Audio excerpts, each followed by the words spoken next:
Magandang hapon po sa ating lahat. Welcome to today's forum titled Decentered and Pluriversal, Critique of Postcolonialism and Decoloniality, brought to you by the Institute for Nationalist Studies, along with Rise for Education Kisay, Rise for Education Alliance, Concerned Students for Justice and Peace Metro Manila, National Union of Students in the Philippines. And I'm your host for today, Lemor E. Dainla, just call me Lem. And I am Zahir Meditar, just call me Zar, and we will be your host for today.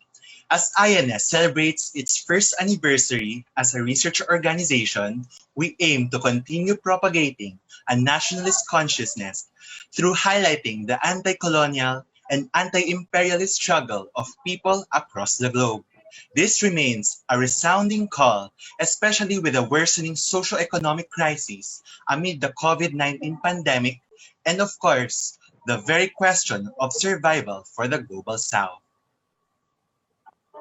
Tama ka dyan, Zar. Kaya naman ngayong hapon, our goal is to outline the process of knowledge production in terms of post-colonial trends and see how key ideas and theories have since influenced the current order in society. Dito rin natin pag-uusapan kung gaano nga ba ka-effective itong mga ideyang ito sa mismo experiences ng mga individual sa kanilang mga komunidad. Tama yan, Ms. Lem. With that, makakasama po natin ngayong hapon ang ating mga speakers mula sa UP Diliman Center for International Studies as we talk about the potentials and limits of postcolonialism and decoloniality. But before we formally begin, narito po muna ang ating ilang reminders. Una, please keep your camera and mic closed at all times, unless you are requested to do so by the speakers, the host, or any of the production team.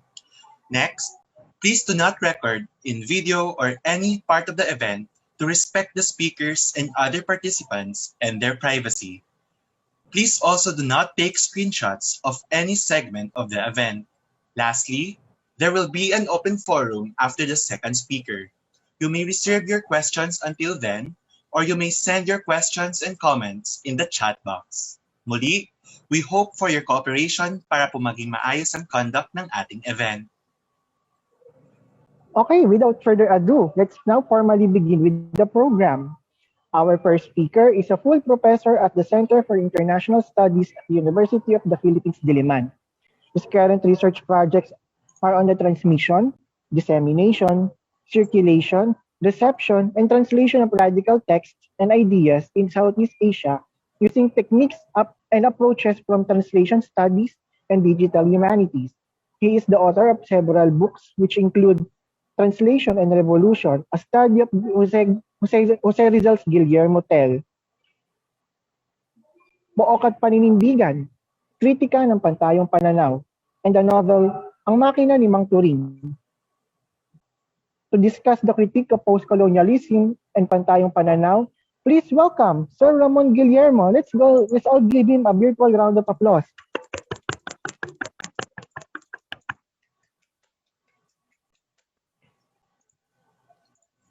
Magandang hapon at maraming salamat sa inyong imbitasyon. Tanong ko lang muna kung okay yung sound. Okay, narinig niyo ba ako? Yes po, Yes sir. po, sir. Okay. Salamat. Kahit maulan ngayon ay tuloy-tuloy yung ating talakayan, at sana maging mabunga at sana may ma-share ako rito na magagamit ninyo. So medyo maraming beses ko na natalakay ang topic na ito, at matagal-tagal, ilang dekada na rin na pinag-uusapan ang mga inassign nyo sa akin na mga tema at usapin. At simula pa ito nung ako'y nagsisimula bilang guro sa UP Diliman, ay usap-usapan na rin, tinatawag nating postcolonialism at saka pantayong pananaw. Para lang mapabilis, ay gamitin ko na lang abbreviations para sa postcolonialism ay PC at PP para sa pantayong pananaw. Kung tutuusin mula sa pangkasaysayan ng historical na perspektiba, ay halos magkasabay ang paglitaw ng postcolonialism at saka ng PP. At ito ay may kinalaman din sa maraming ganap sa daigdig. Sa katunayan, halos kapanahon nito ng pagbagsak ng Berlin Wall noong 1989, pagguho ng Unyong Soviet noong 1991, paglaganap ng neoliberalism, no, bilang isang ideolohiyang pang-ekonomiya, pati yung kaakibat na pangkulturang filosofiya nito, matatawag na gano'n, ang postmodernism ay lumalaganap din noon. Kaya makita natin sabay-sabay, no, magkakaugnay sa katunayan ang mga lumitaw ng mga phenomenong ito, no. Ang pagguho, no, ng let's say actually existing socialist regimes. Tapos meron kayong the rise of neoliberalism, rise of postmodernism, at kasabay halos sa Pilipinas ang panahon ng EDSA, yung transition mula sa authoritarianism patungo sa tinatawag nating mas liberal na demokratikong mga gobyerno o administrasyon dito sa Pilipinas. Nung panahon na ito na napakalakas ng PC at ng postmodernism, neoliberalism, ang pangunahin siyempre ang isa sa mga pangunahing tinatamaan nito ay ang academe, Ang academe naman ang unang tumatanggap ng ganyang mga kaisipan, At talagang napakalalim ng pagpasok at panunuot ng ganitong mga ideya.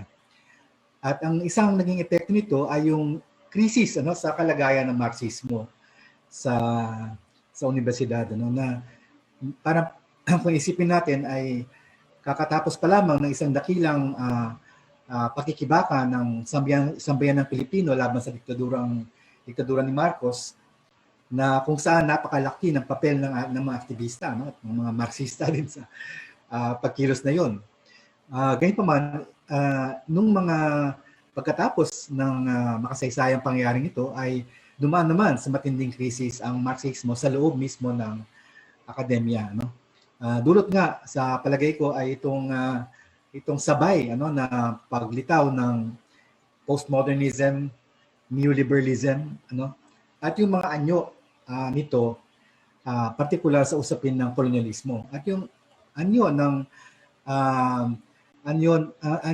mga ganitong ideolohiya sa usapin ng kolonyalismo o kahit sa anti-colonialismo ay ang tinatawag nating postcolonialism at saka PP.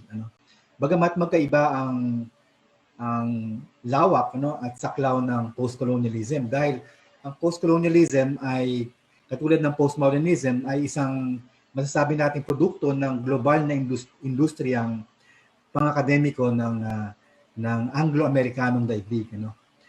So, ibig sabihin, global din ang disseminasyon at pagkalat ng postmodernism at saka ng postcolonialism. Iba ito sa pantayang pananaw. Ang pantayang pananaw ay mas fenomenong Pilipino. Bagamat siguro ito ay maihalin tulad sa mga iba pang mga tumuhin dito sa Asia, na siguro ay hindi naman bibigyan ng pagkakataon ngayon, pero hindi ito, kumbaga, nag-iisang bagay lamang na wala nang katulad sa Asia. Sa ibang mga bansa sa Asia ay meron ding kumigit kumulang iba't ibang anyo ang ganitong klaseng tumuhin. So, dadalian ko lamang yung diskusyon dito. So, kung anti-colonialism ang pag-uusapan, sinasabi ng post-colonialism, sabihin, meron ding significance. Paano naging post-colonial at hindi anti-colonial? Dahil yung anti-colonial ay mas nakakabit yan doon sa mga anti-imperialista na mga pakikibaka. Na ito ay dumami at sumibol, talagang namayagpag pagkatapos ng ikalawang digmang pandaigdig. Maraming mga bansa na bagong laya, bagong tatag, dulot ng pandaigdigang agos ng anti-colonial na mga pakikibaka. Pero iba ang direksyon ng anti-colonialismo sa post-colonialism. Dahil yung anti-colonialismo noon ay may malakas na ugnayan sa mga tradisyon na radikal ng Marxismo at sosyalismo at maging komunismo. Malalim ang ugnay ng mga kilusang ito sa Asia man o sa labas ng Asia sa ganitong mga kaisipan. Malalim ang naging epekto ni Marx, Lenin, ni Mao dito sa malawak na pag-alsa ng iba't ibang mga bansa para makamit ang pambansang kalayaan. ibang-iba ang postcolonialism, ano? Para sa kanila ay kumakalas sila sa Marxism o sa iba't ibang anyo ng Marxism. So ito yung parang humihiwalay, ano, sa anti-colonial, dun sa maraming mga anti-colonial na pagkikibaka. Sabihin natin si Franz Fanon, no? Isa sa mga paborito rin niya ng mga post-colonials, no? Pero ang pagkakaiba ni Franz Fanon, isang Algerian revolutionary, ay nakalubog ang kanyang kaisipan sa Marxism. Yung mga post-colonials ay tumalikod, ano, dito sa isang defining feature ng anti-colonial struggle in the 20th century. Bakit sila tumalikod? Ano? Ang sabi nila, ang Marxismo daw ay Eurocentrico. Ano? Ibig sabihin nito ay, okay, pwedeng sabihin nila na, oo, nagkaroon ng papilyan doon sa anti-colonial na pakikibaka sa paglaya ng mga bansa. Pero ang Marxismo ay produkto ng Europa. At yung kanyang mga konsepto, lahat nito ay produkto ng Europa. Yung kanyang lingwahe ay produkto ng Europa. Walang ambag dyan ang mga bansa sa labas ng Europa. So siguro, yung ideya ng Eurocentrismo ay kailangan nating tingnan. Ano? Yung Eurocentrismo, naniniwala yan, ito isang termino, no, na kumbaga umiinog ang daigdig sa Europa. Ang lahat ng mga pagsulong at pag-unlad sa daigdig ay nanunuot lamang, kumakalat lamang mula sa Europa, ano? Walang naging makabuluhang ambag ang daigdig sa labas ng Europa dito sa tinatawag na universal na kasaysayan. Kaya ang kakabit daw ng Eurocentrismo ay ang pagkatuon sa universal na kasaysayan ng Europa, ano? Na ito ay kapag ikaw ay pumasok sa Marxism, ano, ay ikaw ay masasangkot diyan at mapapaloob diyan. Sasabihin nila, hindi ba yan ay taliwas doon sa ating pinapaglaban na talagang pagtalikod na o paglampas na o paghiwalay na sa mga pamana ng ating mga mananakop. Ano? Parang ganun yung kanilang sinasabi. Ano? Kaya sabi na superior, ano, ang postcolonialism sa anti-colonialism dahil lumampas na kami sa Marxism, o, na humiwalay na kami dyan. Bagamat nanggaling din, ano, kumbaga, hindi naman nila tinatanggihan yan, nanggaling din sila doon. Ngayon, nabanggit yung Eurocentrismo, siguro magagamit ko rin salitang kanluran, no? O kaya Europa, no? Maya-maya, no? Kailangan mag-ingat din tayo dyan, no? Dahil kapag sinabi kong kanluran, parang meron tayong nosyon na iisa lang yung kanluran, ano? Walang mga pagkakaiba-iba sa loob ng kanluran. Ano ba talaga yung kanluran? Napakahirap niyan bigyan ng definisyon, no? Pero siguro ay bilang pagpapadali lamang ng ating usapin, ay pwede kong gamitin ang kanluran upang tumukoy, sa Anglo-Amerikano, Anglo-Europeyong daigdig, bilang isang shorthand lamang na hindi naman natin sinasabi na pare-pareho ang lahat ng mga Europeo o iisa ang kanilang tradisyon, na kinapapalooban. So ang ginagawa ng mga post-colonials, ay sa pagbubuo ng kanilang tinatawag na konseptong mapagpalaya, sa pag-unawa na mapagpalaya, ay kailangan daw lumaya sa kanluran. At ang Marxismo ay simbolo pa rin ng pagpapailalim sa kanluran. Kaya ang isang naging biktima ng atake ng mga post-colonial ay ang political economy. Dahil ang political economy ay isang universal description ng dynamics ng kapitalistang sistema, di ba? Kaya ang isang naging casualty ng post-colonial direction ay ang structural analysis, at yung political economic analysis na dati ay napakalakas sa mga anti-colonial, anti-imperialist movements, So yun yung isa sa mga naging kumbaga isinantabi nila. At maliban pa dyan, siyempre yung malalim na pagsasantabi dyan, kung babasahin natin ng Communist Manifesto, ay, di ba sabi nga sa Communist Manifesto, ang kasaysayan ng sangkatauhan ay kasaysayan ng tunggalian ng mga uri, wala na rin doon, dahil wala na rin yung polyecon, wala na rin yung uri at tunggalian ng mga uri sa framework ng post-colonialism. Ngayon, masasabi natin, nung ito'y unang lumalaganap, mga dekada 90, dekada 80, may mga very attractive din ito, very attractive, dahil Sabihin, oo nga naman, galit na galit ako sa mga Europeo, galit ako sa kanluran, ayoko talagang gumamit ng kahit anong galing sa kanila. Ano? Sabihin mo, di ba? Talagang kahit anong mga ideya galing sa kanila, mga ano yan, mapanupil, mapanakop, mapagsamantala, ano? Sabihin mo. Kaya meron ding tendensiya na nativism. Ano? Yung emotionalism na ito ay pwedeng magpalitaw na tinatawag natin nativism. Yung pagtanggi at pagtakwil sa anumang banyaga o dayuhan. Di ba? Hindi ko lang alam kung tenable o talagang pwedeng magkaroon ng isang tao na talagang nativista sa pinakaradikal na anyo nito sa pagtalikod ng lahat ano na may kinalaman sa nakaraang kasaysayan, kumbaga kumbaga sa pagbalik sa kanyang pinakadalisay o puro na pagka-Pilipino, mayroon mang ganyan ano. Pero yung nativismo ay siguro isang sintomas ng isang galit din ano, na dulot o reaksyon ano sa kolonyal na karanasan ano. Kayunman ay hindi talaga masasabing tuwirang nativist ang postcolonialism at maging ang pantayong pananaw. No? Posible na may ilang mga postcolonials na nativist. Posible meron ding mga pantayong pananaw na talagang nativist. No? Pero hindi yan yung pinakamalaking kumbaga bahagi ng mga ito. Pero isang problema din talaga ng postcolonialism at saka ng ng pantayong pananaw ay iniengganyo nito ang nativism. Kumbaga, sa isang banda ay napapalakas nito yung tunguhin o tendensiyang nativista kung meron man. Ano?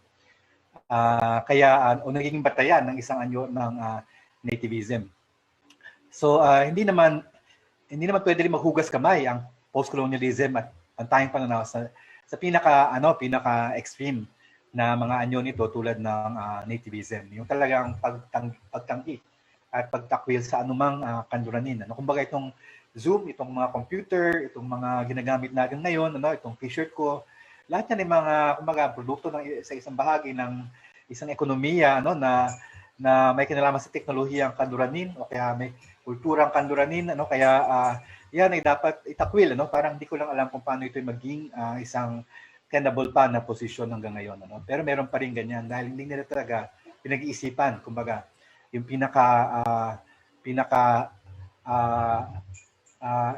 ano yung pinaka-implications ng ganong klaseng posisyon. Ngayon, bakit hindi masasabi na completely nativist ang mga post-colonials ano? In general? Ano? Kasi ang karamihan ng mga post-colonial theorists, sina Homi Bhabha, sina Spivak, sina Dipesh Chakrabarty, ano, yun yung ilan sa mga pangalan. Pasinin nyo, sila ay mga Indian emigre intellectuals. Ano? Ang mga ito ay sumikat, no? Nababanggit-banggit ang mga yan sa mga term paper ninyo, binabanggit niya sina Bhabha, sina Spivak, ano, sina Chakrabarty, at iba pang mga post-colonials. You see, they're mostly Indians, ano? They're actually Indian intellectuals who made it big in the US, ano? Who made it big in the US academic system. Most of them, many of them work in Ivy League universities in the US. So they made it big, ano?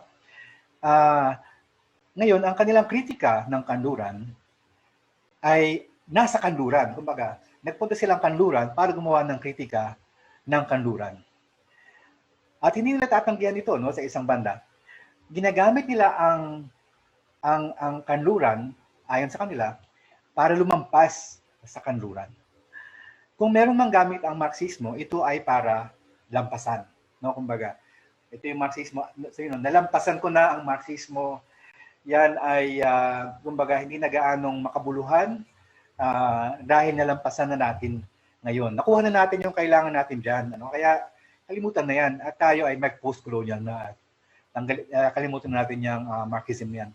Hindi katulad ni Jean-Paul Sartre, di ba? Sabi niya, hindi natin matatawid yung abot tanaw ng Marxismo hanggang hindi tayo lumalampas sa kapitalismo, ano? Sabi ni Sartre. Pero sa mga post-colonials, tapos na yung panahon na yan na anti-colonial phase, ano? Tayo nasa post-colonial phase. At dito ay nakalampas na tayo sa universalista, sa maka-enlightenment na Marxismo. So ang kumbaga ang praktikang intelektual ng mga postcolonials ay makipag-argue sa mga taga-kanluran mismo. So I'm using kanluran here in a loose sense, no? Para lampasan ang kanluran. Nandoon sila para lampasan ang kanluran sa kanluran mismo. Kaya ang kausap nila ay mga kanluranin din. Ang kanilang lingwahe ay Ingles din. Ang kanilang hinahanap na pagkilala o recognition ay kanluran din. Di ba? So, yun yung isang ilan yung napaka-ironic. Kahit yung mga Indian, let's say mga Indian intellectuals in India, who may otherwise be sympathetic with some of their ideas, find it ironic, that they are doing this in the belly of the beast itself, na kailangan nilang labanan yung kanluran sa kanluran mismo. At sa kanilang paglaban sa kanluran, hinahanap nila ang pagkilala ng kanluran. So bigyan namin kayo ng mga posisyon sa mga Ivy League universities, o bigyan namin kayo ng mga premyo, bigyan namin kayo ng mga grant, Ayan, so yun yung ironic na posisyon ng mga post-colonial theorists, Ngayon, siyempre sa Pilipinas meron din sina Vicente Rafael, sina Rinaldo Ileto. Yan din ay mga talagang parang mga post-colonials yan, tumatanggi doon sa dominanteng kaisipan ng mga Europeo, pero gamit ang lahat ng kasangkapan nila ay kanluranin din. At ito ay ang kausap nila ay kanluran, nakabase sila sa kanluran at naghahanap sila ng recognition doon, So, ang nangyari dito ay nadi-disconnect din sila doon sa mismong mga bansa na sinasabi nilang nire-represent nila. Kung sinasabi nila ako yung tinig ng India, sa gitna sa New York, medyo questionable yan. So, are we really listening to what the Indians have to say, or are we listening just to some intellectuals who managed to migrate to the United States? So yun yung ngayon ang isa pang katangian ng ganitong klaseng practice ng mga post-colonials. Yan ay malinaw nakapaloob sa neoliberal na anyo ng akademya. Dahil yung neoliberal na anyo ng akademya, alam niyo naman, ay nakatuon sa ganyang mga pagkilala, kumbaga, pag-publish sa ganitong mga journals, pag-publish ng mga libro sa ganitong mga prestigyosong mga press, pagsalita, o kaya pagiging mga visiting professor sa ganitong mga sikat na mga institute, o kaya makapag-migrate nga sa mismong mga Ivy League. So they're already working in their careers, very very strongly within a neoliberal framework, in that rat race of academic labor, na ang mahalaga ay kung paano ka sisikat, paano ka tatampok, paano yung mga ideya mo ay kakalat at lalaganap, tatanggapin ng mga kanluranin na gusto mong ma-convert ng iyong anti-kanluranin na doktrina, kumbaga, Ayan. So sa isang banda ganyan ang mga post-colonial, Ngayon sa pantayong pananaw, iba naman ito, yung ang isang interesting din ay marami sa mga post-colonial ay mga historiador. Si Homi Bhabha ay mas nasa literature si Homi Bhabha. Spivak is sort of in the middle, Pero yung pangunahing naging tagapagtatag noong 80s at early 90s ng pantayong pananaw, post-EDSA, ay si Zeo Salazar, isang historiador, Isang historiador na nag-aral sa France, sa Sorbonne, noong 60s, At alam naman ng lahat, polyglot, cosmopolitan, maraming alam ng mga lingwahe, maraming binasa, maraming alam yan tungkol sa European literature, very well educated, in that area, At siya ay nagtatag ng pantayong pananaw, Ngayon, ang kanyang kritika ay ng pantayong pananaw ay iba ay kritika rin ito ng Eurocentrismo, although he never uses that, nagamit niya yung kanluran ng kanyang ginagamit. So ang kanyang kritika na nag-aanyo nga sa pantayong pananaw ay iba, medyo iba doon sa post-colonials. Unang-una, wala siyang effort na mag-migrate sa Europa o sa Amerika. hindi na yon iniisip na importante. Ikalawa, wala siyang effort na mag-English o kaya gumamit ng iba pang mga wikang nalalaman niya, para mag-communicate sa international sphere, Ang gusto niya ay sariling wika, ang gamitin. Tapos sa kabila ng kanyang pagiging kumbaga malalim talaga yung kanyang yung panunuot ng kanluraning mga filosofiya, at kaisipan kay Salazar, I mean, more so than most UP professors, you can imagine, he tends to deny it, sabihin niya, hindi ako tutungtong doon sa tradisyong pang-intelektual ng Europa para isulong at itatag ang tradisyon ng pag-iisip dito sa Pilipinas. Dahil kapag pumasok ako doon sa seryeng ng kasaysayang intelektual ng Europa, sabihin natin mga Griego, mga palaisip ng kaliwanagan, katulad ng Rousseau, tapos pasok ako kina Foucault, etc., kina Marx Weber, Pag pumasok ako sa ganyan, sabi niya, papasok ako sa isang lohika na hindi ko na kontrolado. Ito ay ang Europeyong lohika ng pag-unlad ng mga ideya. Kaya hindi ako papaloob dyan. Ako ay, kumbaga kahit simboliko, tatalikod ako dyan. Hindi ko sila babanggitin, yung mga yan. Sapat na yung mga pangalan ng mga Pilipino ang babanggitin ko sa aking mga sinusulat. O kaya pangalan ko, ganyan. At wala akong hinahanap na recognition. Hindi katulad ng mga postcolonials, doon sa mga kolokoy na yan sa Europa man o sa Amerika. Parang ganun ang ethos ni Zeus Salazar. So, pansinin nyo, kalaban din ng pantayang pananaw ang postcolonialism. Kaya kalapit ang dalawang yan, ay kalaban din nila. Dahil ang tingin ng pantayang pananaw sa postcolonialism, yan, mga sell-out yan. Kumbaga, na nandun pa rin sa sentro na naghahanap ng ginhawa doon sa sentro. Samantalang yung pantayang pananaw, tumalikod na daw, di umano dyan. So, ngayon, siyempre, ang magiging isang casualty ng pantayang pananaw ay Marxismo rin. Kumbaga, Marxismo rin ang isang casualty ng pantayang pananaw. Bago ang pagsibol ng pantayang pananaw, medyo desente pa ang kalagayan ng mga direksyon katulad ng kay Renato Constantino sa gawaing historiografiya, kundi man sa UP, kundi sa labas ng UP din, Kumbaga, pwede natin pagdebatehan kung talaga Marxist ang approach ni Renato Constantino, pero still nandun yung kanyang effort to be let's say in that tradition, Ganyan din yung kay Jose Maria Sison at iba pa na naglatag ng mga balangkas pang kasaysayan ng Marxista sa Pilipinas. Malakas-lakas yun, nung panahon ng aktivismo. Pero pagkatapos ng EDSA at nung lumakas ang pantayang pananaw, ay halos nabura ang Marxistang tradisyon sa historiografiya sa Pilipinas. Bakit? Ano ba ang problema ng pantayang pananaw? Very quickly, dahil 30 minutes lang ako, meron ako, malapit na pala ako. Bakit may problema ang Marxismo sa pantayang pananaw? Di ba kung usapin ng lingwahe lang, sabi kailangan mag-Filipino tayo, sabi ni Salazar, huwag tayo mag-English. Dahil kapag nag-English tayo, hindi naman tayo naintindihan ng mga tao, mga ordinaryong tao, wala tayong, sino ba kausap natin, Parang actually, it sort of derives from Mao Zedong himself, For whom, For whom are you writing, May ganun ding influence, of course, sa loob ng pantayang pananaw,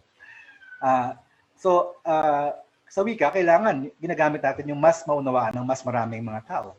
Ngayon, may problema ba dyan ang Marxismo sa Pilipinas o at least yung mga aktivista? Hindi nga yung pangunahing nagsusulong ng wikang pambansa sa Pilipinas, mga aktivista rin. Diba? Sabi nga ni Jose Bueva, dating UP President,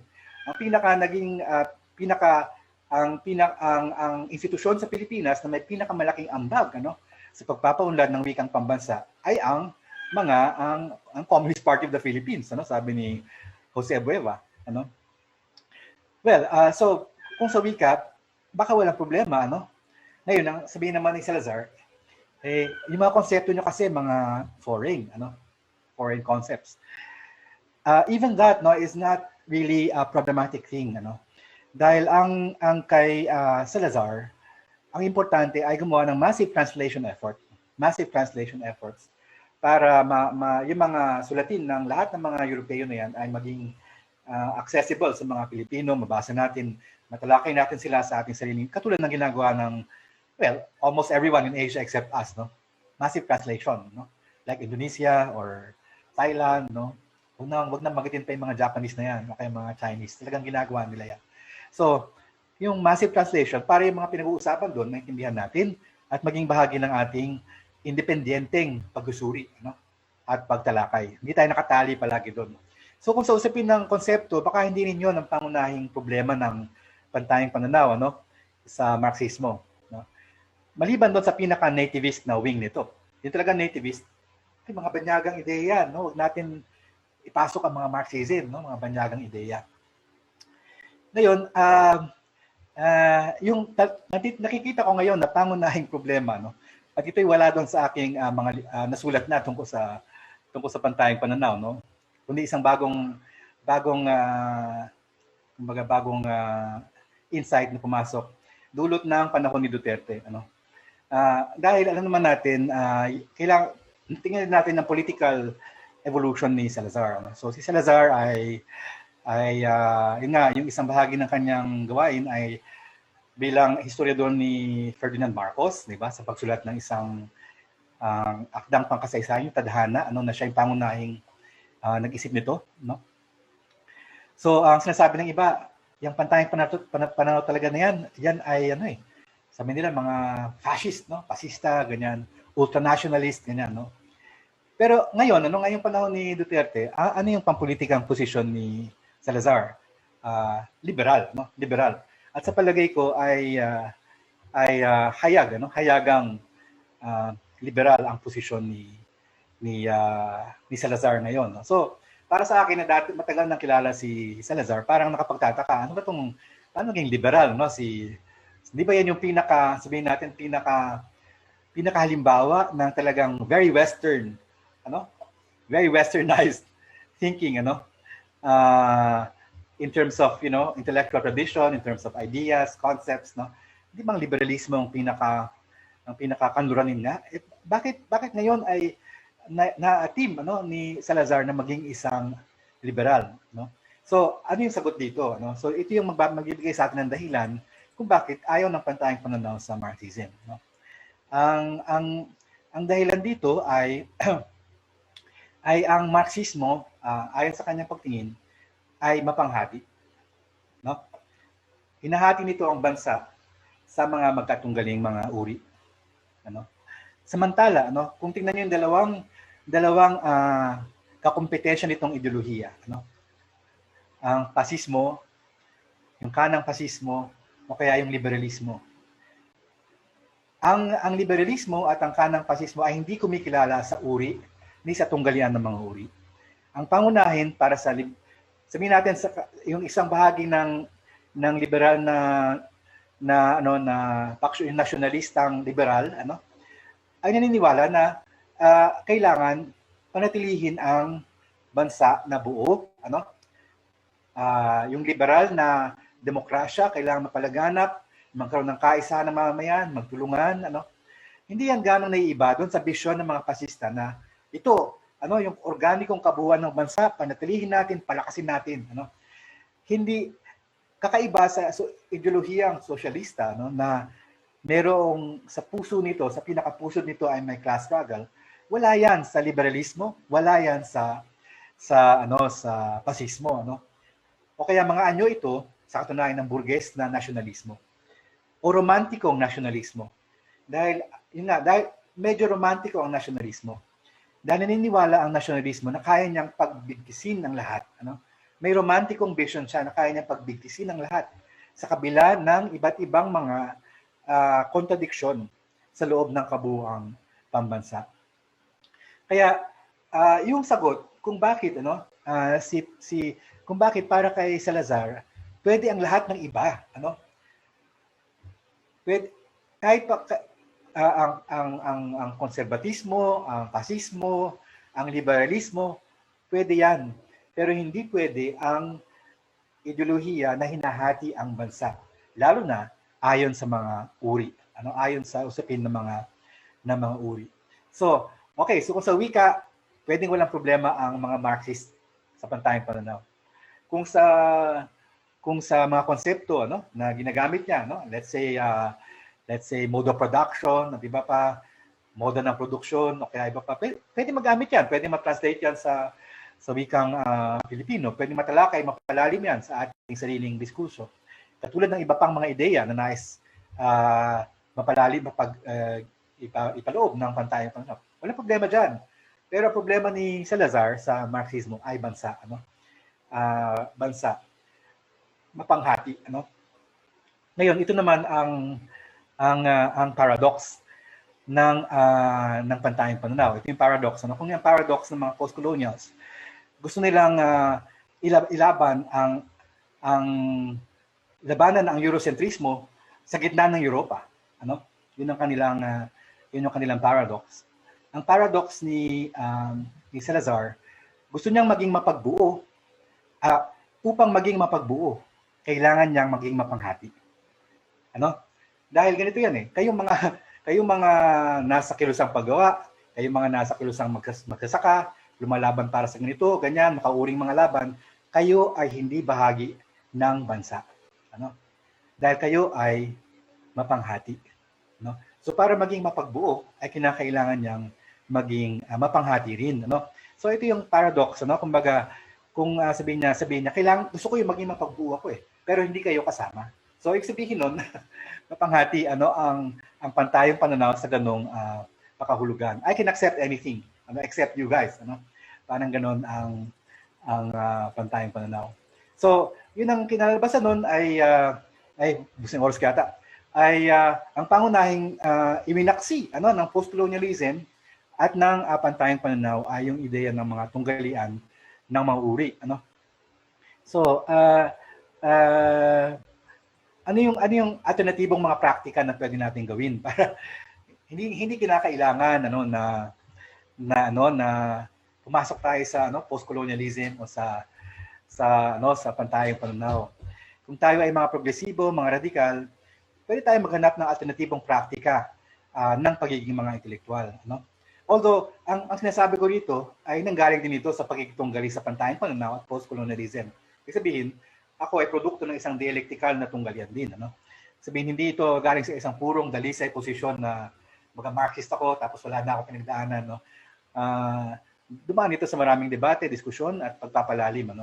So ano yung ating kailangan gawin? At alam na natin ito, kailangan kung tayo nasa akademya, kailangan palakasin ang ating ugnayan sa batayang masa.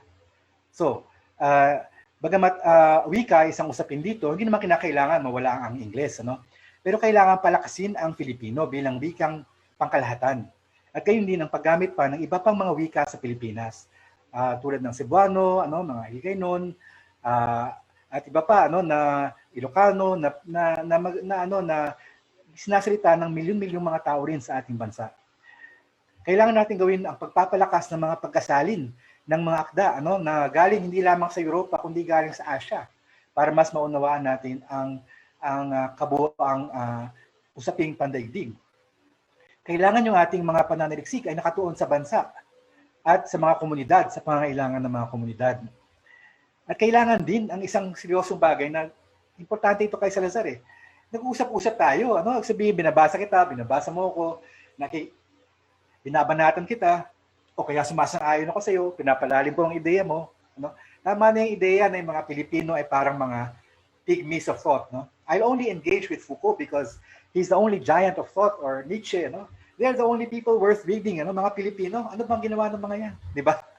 Ganyan. So, well, we'll never get to anywhere if you don't think for ourselves.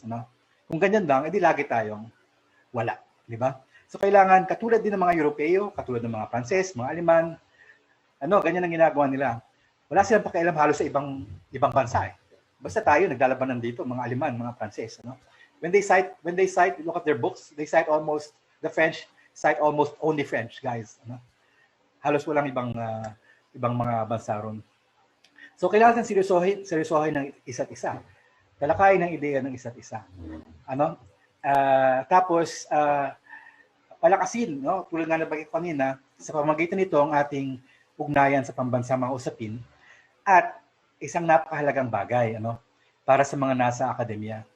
Kailangan kaugnay ito ng mga militanteng aktivista at mga organisasyong masa, di ba? Tama na yung pagmamaliit ng akademya sa mga intelektual ng nagaling sa masa o nagtatrabaho sa mga aktivistang organisasyon. Kailangan magkatuwang, magkapit-bisig ang pagkilos ng mga militanteng intelektual, nasa akademya man o nasa labas nito, para mapalakas yung ating paninindigan, yung ating posisyon, yung ating suri, at yung ating pakikisa sa sambayanan tungo sa pagtugon ng kanilang mga pangunahing mga problema. So, para sa akin, ang mga ito ay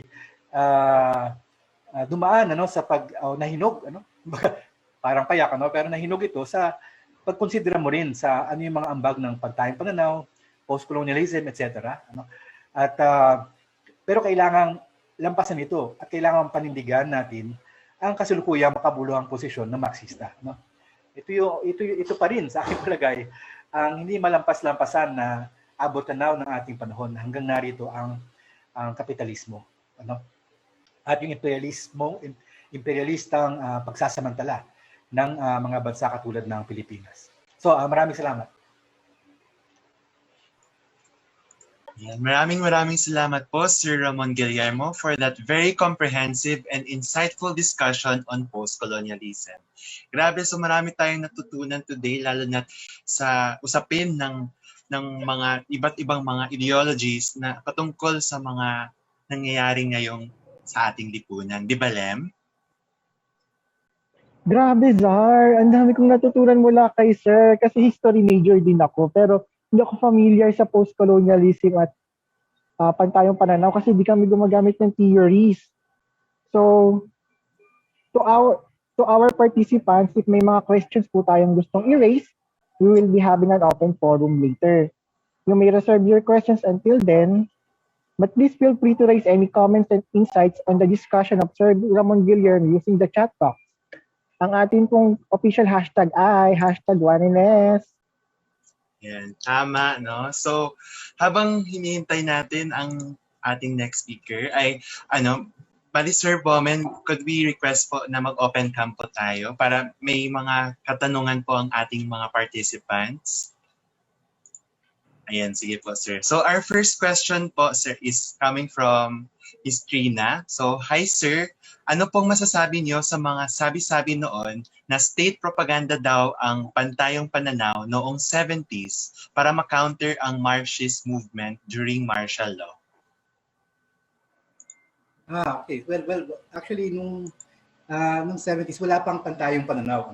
Wala pa yung katawagan na pantayong pananaw.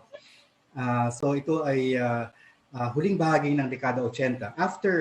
After EDSA na talagang ito ay na-formulate at nagkaroon ng sabihin natin sistematikong anyo, kasama na yung kanyang very distinctive jargon. Masasabi natin, bagamat yung isang kailangan nating idiin ay hindi hiwalay o ganap na hiwalay ang pantayong pananaw doon sa mga metodolohiya ni Salazar. Nung sinusulat niya ang kasaysayan na nakapangalan kay Marcos ay yung tadhana. Ibig sabihin, kahit doon, at alam niya, aminado si Salazar mismo, na bahagi yun ng proseso ng pagkakabuo ng pantayong pananaw. Pero yung kanyang dissertation sa France, ay noong 1968 na dinefend niya. Actually, 68 yan, di ba? Nagkakaroon ng maraming mga pakilos sa Paris noon. Nasa Paris si Salazar noon, dinefend niya yung kanyang disertasyon tungkol ito sa Austronesian world, at sa concepts ng Austronesian world. Arguably, ay yung pinakaugat ng pantayong pananaw ay nandun doon sa kanyang disertasyon, 1968. At the time, he was a member of the French Communist Party. So medyo complicated ang intellectual development ni Salazar. He was never member of the Communist Party of the Philippines, but was a member of the French Communist Party. So, very complicated ito.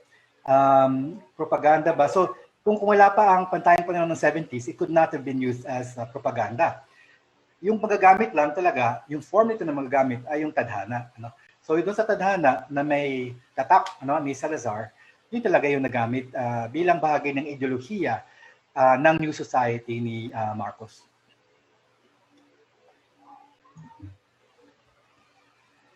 Okay, sir. Sir Bomeng, maraming salamat po sa pagsagot ng katanungan ni Ms. Trina. Ngayon po, sir, yung mga katanungan po, pagpapatuloy po natin siya later sa open forum po natin.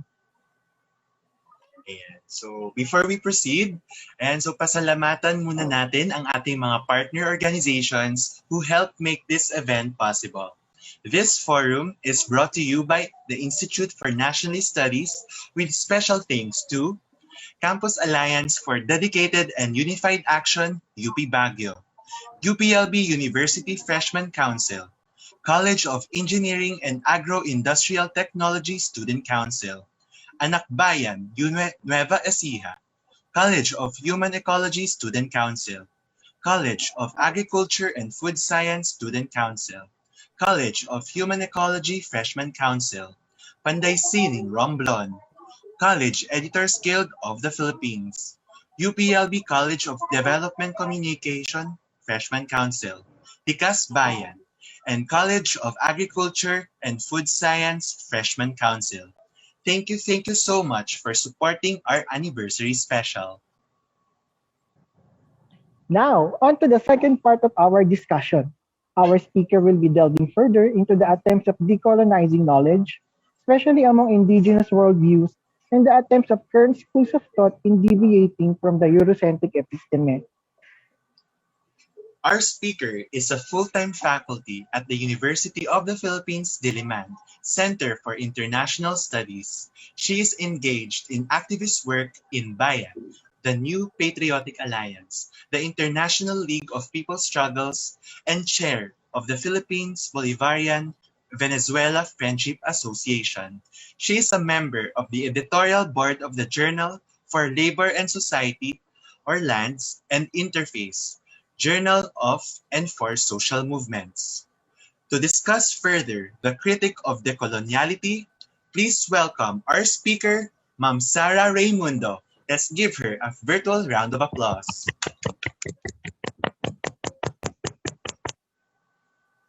Good afternoon, everyone, and thank you to the organizers. Thanks to the organizers of this very important event. I'm very pleased to be with you all this afternoon. So my task is to talk about a critique of decoloniality. This presentation aims to answer basic questions on the project of decoloniality in its current form.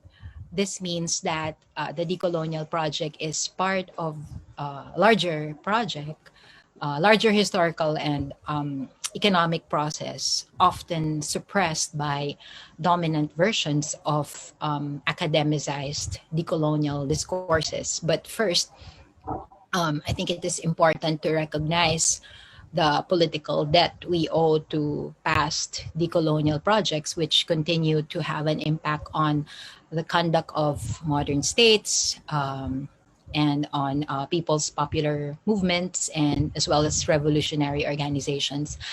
I say this because the term decoloniality, as it is currently lifted up in the holy grounds of academia worldwide, seems to have alienated itself to the historical process that brought it here to begin with.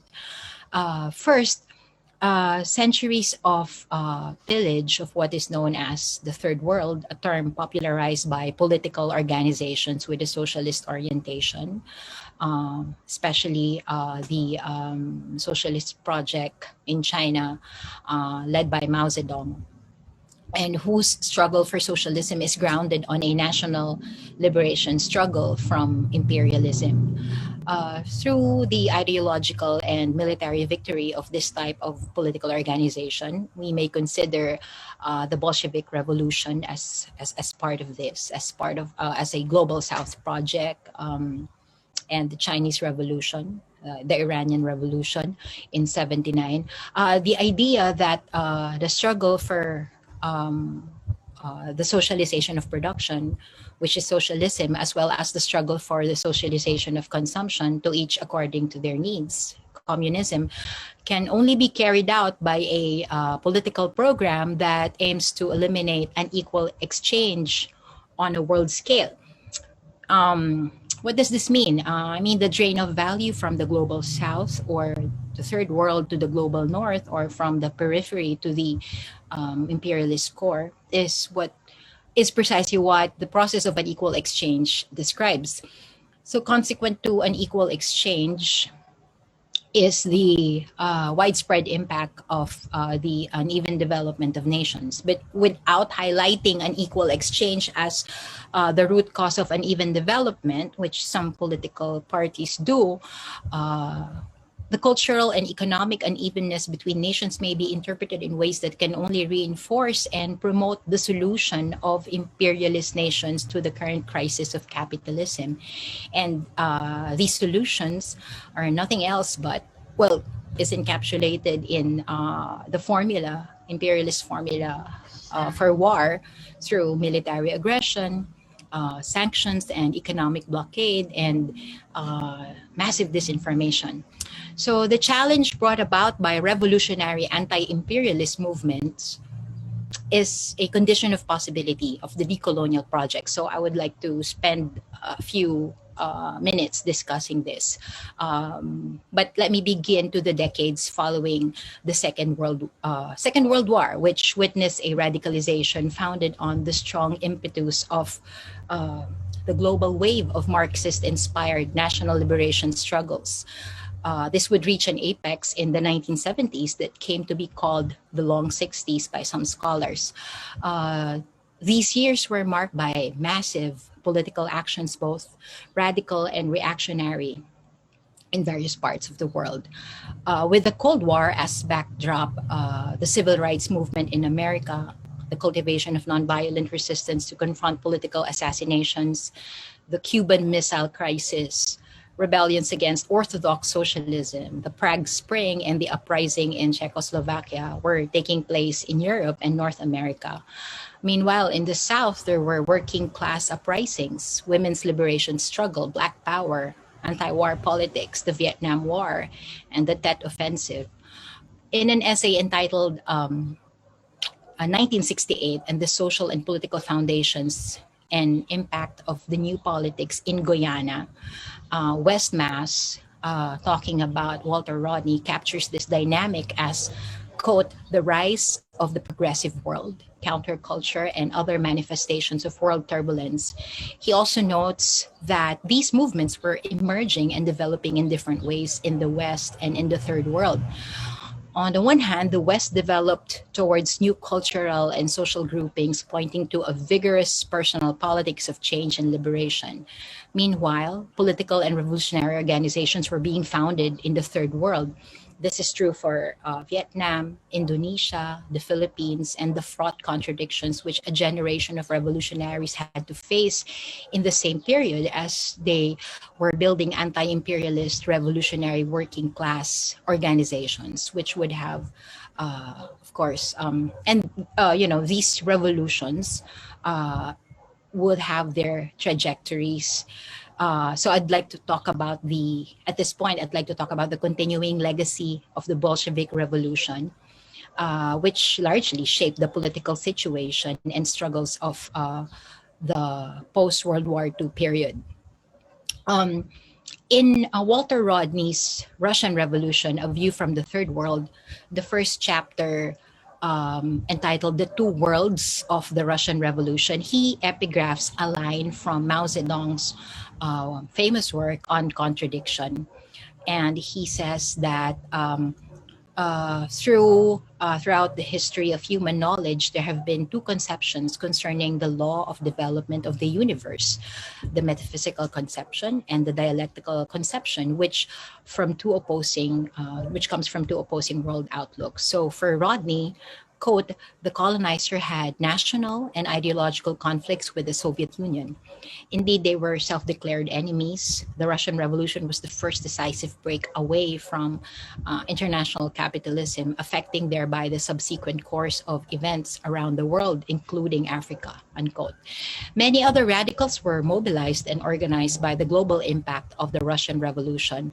One of the main motivations and consequences of this effort at understanding the first socialist revolution in the world was the goal to combat European capitalism and imperialism. And this goal persists to this day, with the United States being at the helm of maintaining a global imperialist system. Another would be, of course, the Chinese Revolution. The global influence of the Chinese Revolution certainly shaped various radical movements all over the world. Its massive publication of revolutionary texts by Marx, Engels, Lenin, Stalin, Mao in different languages played a big part in the dissemination of revolutionary thought and the development of cadres who were into Communist Party building worldwide.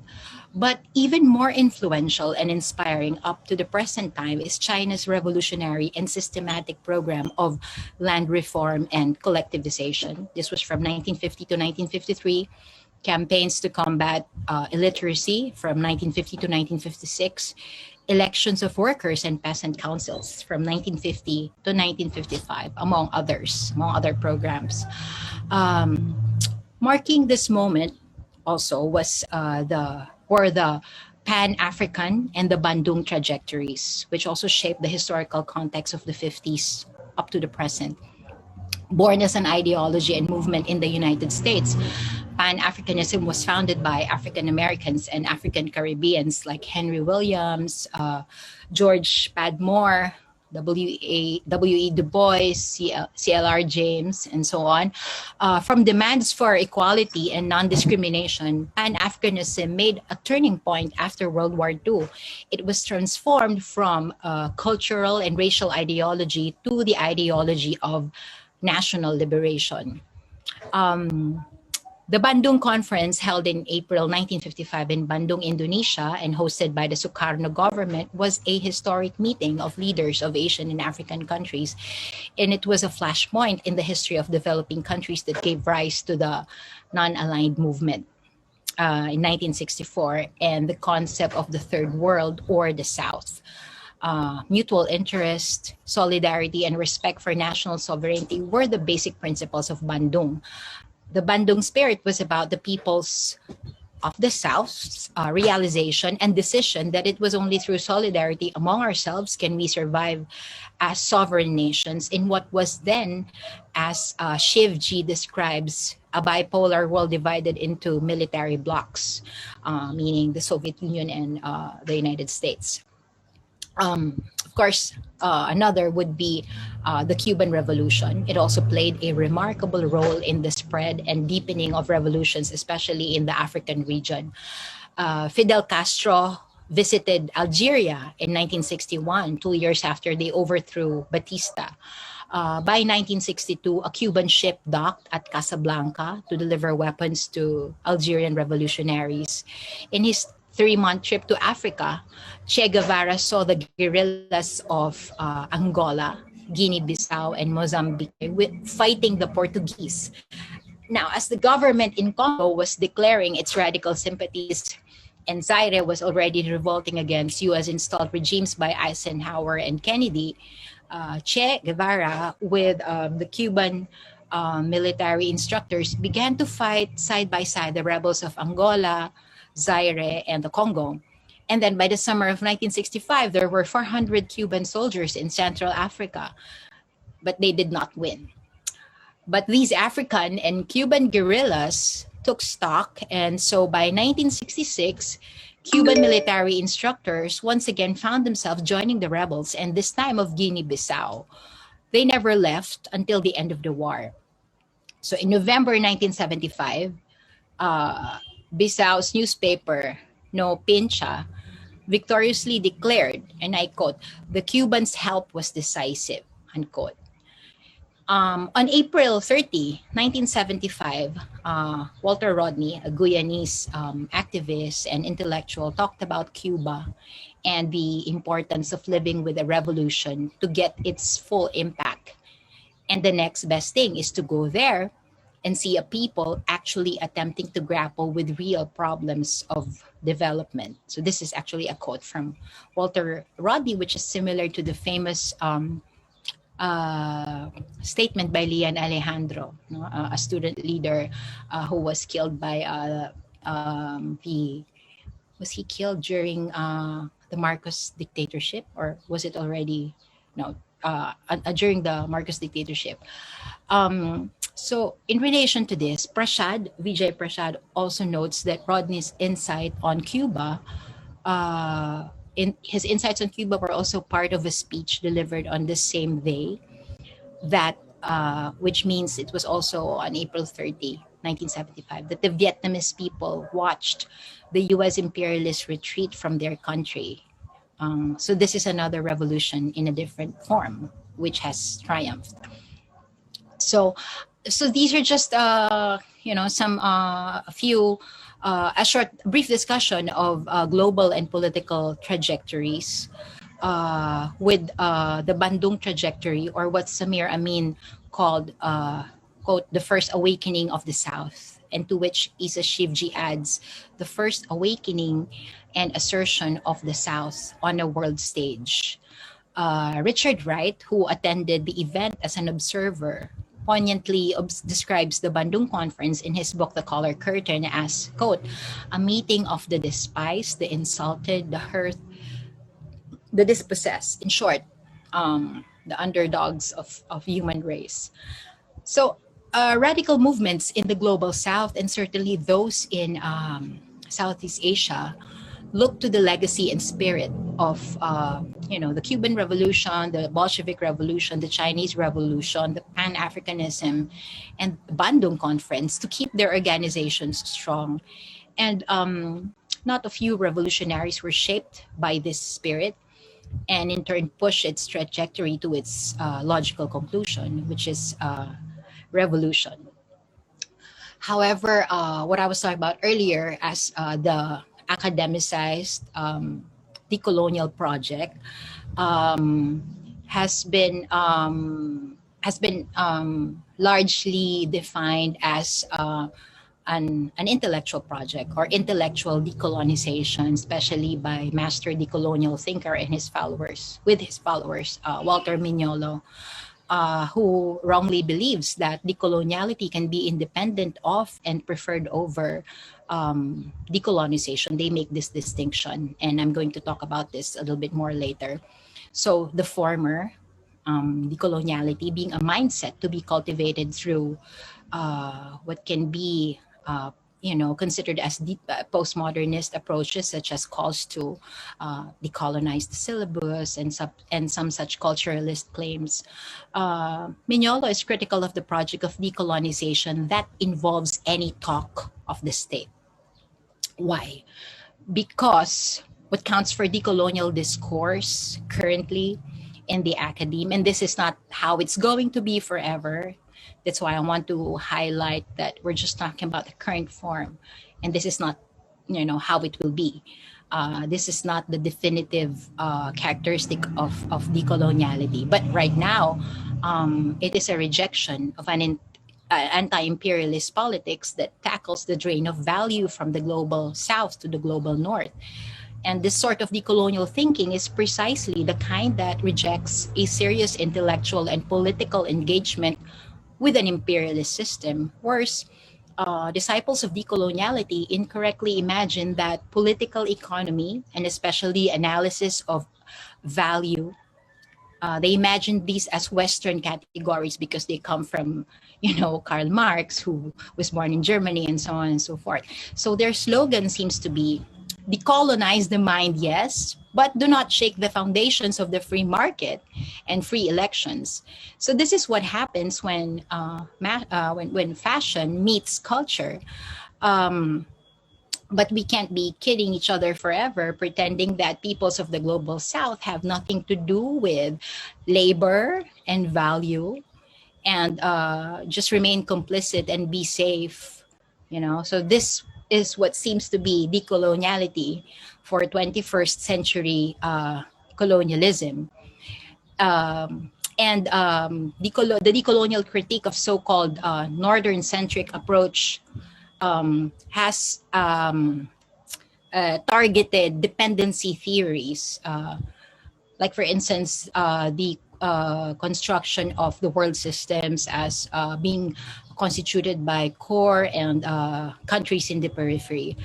I would argue that this is just another form of essentialism that proposes a correspondence between place and politics, and just because it comes from someone who happens to be from the north. No? But such essentialist formulations of decoloniality, coupled with Walter Mignola's liberal humanist call for a reclaiming of one's whole existence, are affiliate ideas of the fragmentary logic of capital that wishes away the materiality of imperialism. Um, but decoloniality must actually embrace it if it has to engage its history on on revolutionary movements, which I briefly discussed earlier, must engage the rigors of a materialist approach to history that may begin with, but certainly not stop at, this current version of academic decolonial incrementalism via syllabus construction within the current imperialist system. There's nothing wrong with that, but it can't just be that. Um, the decolonial current is more attuned to the vibe of idealist thought, as shown in, the energetic academic ads like, decolonize the mind, decolonize the syllabus, decolonize the curriculum. These calls are by no means random or baseless. They follow a dominant strand of decolonial thought, which Leon Mosavi interestingly critiques, yet upholds. And this decolonial thought this dominant strand of decolonial thought actively distinguishes itself from decolonization, which is the process that, quote, reclaims control of the state apparatus. So this is what these decolonial thinkers are critical of, the reclaiming a control of the state apparatus. This means that the current mode of decoloniality, which is intellectual decolonization, is critical of political organizations, or to be more precise, the party of the proletariat that aims to smash the bourgeois state apparatus, seize it, and build democracy. This decolonial current is not invested in materiality. That is the praxis of people's mass movements for national liberation and against imperialism. This dominant strand of decoloniality is more invested in asserting epistemic disobedience, and this is coming from them. Epistemic, these are their, slogans. Epistemic disobedience, border thinking, or as Walter Mignolo succinctly puts it, decoloniality is a reclaiming of one's whole existence. So it's like, as I've indicated before in an essay I wrote on Edel Garceliano, also citing Walter Mignolo's brand of decoloniality, it sounds like a selfie for the pluri-universe. But a truly decolonial project does not make unity and struggle so difficult for the rest of us who are in need both of revolutionary thought, and this is why we need to decolonize the curriculum. This is why we need to decolonize the syllabus. This is why we need to decolonize our minds. But we need that. But we also need revolutionary movements to actualize this project. So I end there, and I hope that I can hear comments from you, and what you think of this. Thank you.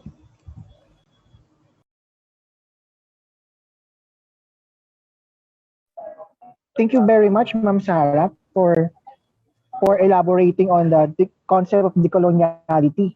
Grabe, ang dami kong natutunan mula kay Ma'am Sarah about sa evolution ng decolonial thought. Yung pinaka na interested ako ay yung pag-historicize ni Ma'am sa pag-develop mismo ng decoloniality. Tama, no, Lem? Like, sobrang, ang isang major takeaway ko rin dito, yung importance talaga ng solidarity among nations na, ayun, gaya ng Philippines, ng mga Latin American countries, yung mga African countries, na mga big, or the Global South mismo, na important talaga yung solidarity natin against all these forces from the global north. And so, with that, we will now be having an open forum to entertain any questions from our participants. We would also like to invite our speakers once again, Sir Bowman and Ma'am Sarah, to accommodate a few questions from our participants. Pwede po tayong mag-send ng questions using the chat box here in Zoom, or also you may also choose to unmute. So feel free to message our team so that we may include you in the queuing system. Thank you. So meron na nga po tayong isang katanungan mula sa audience kanina. Ito po yung question niya. Magandang araw po. Ang nasyonalistang sentimiento po ba ng mga pambansang kilusan na gumagamit ng Marxismo bilang gabay sa praktika ay masasabing hindi tugma sa internasyonalismo na original na isinusulong ng Marxismo? Maraming salamat po. Sir Bowman, may mako-comment po ba tayo doon? Si Sarah na muna yung ating pakinggan mo dyan. Kung muna, Bowman, nagre-recover pa ako.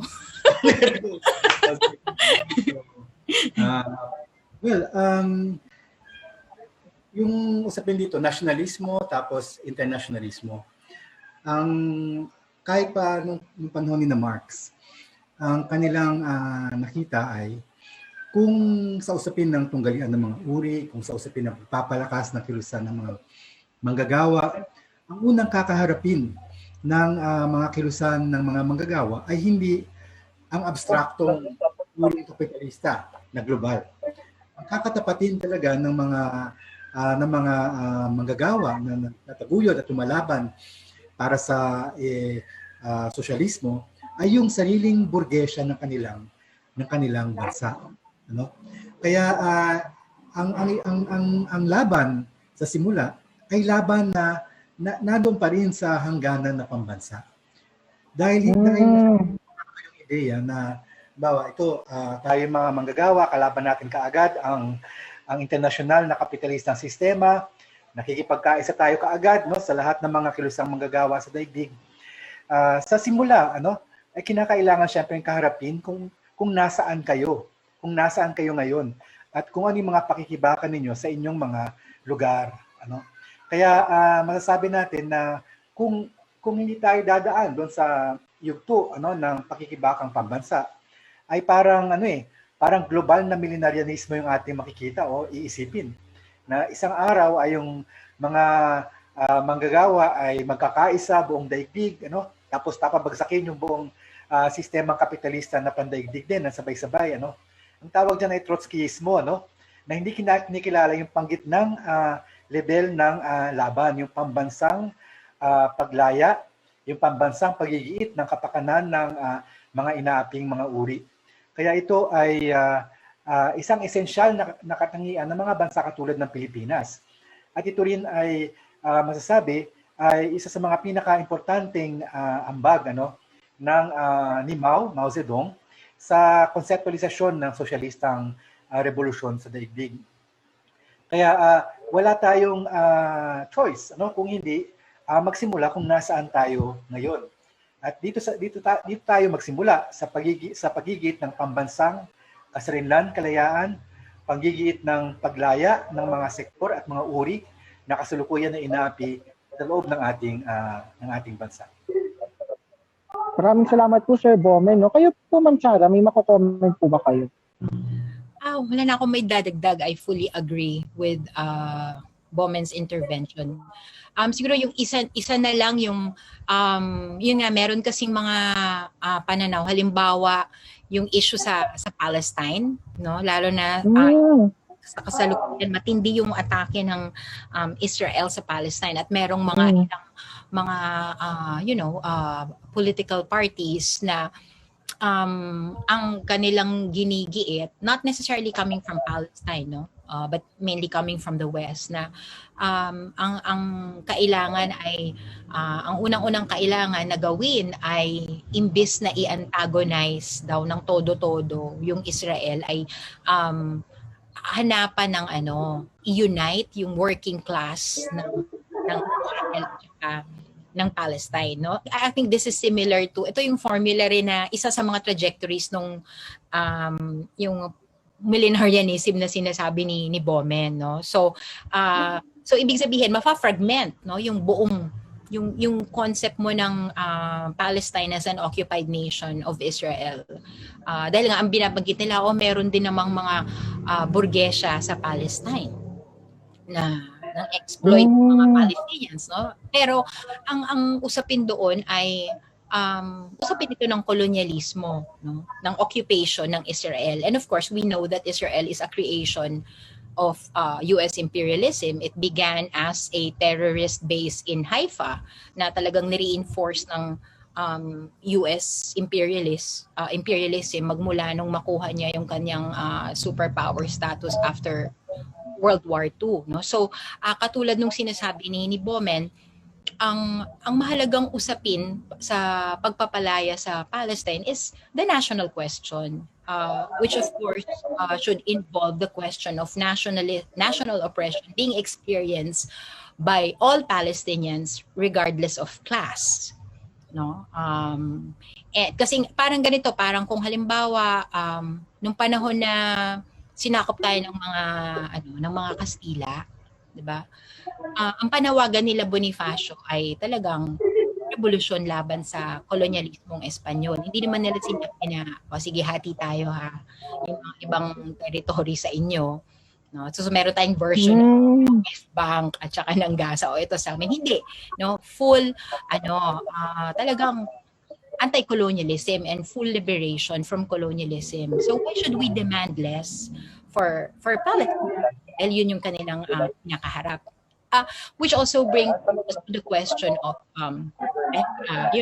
Palestine yan, no? At naharangan lahat ng kanilang access to water that could actually allow them to produce food, etc., which is not a very an alien situation to the Philippines, no?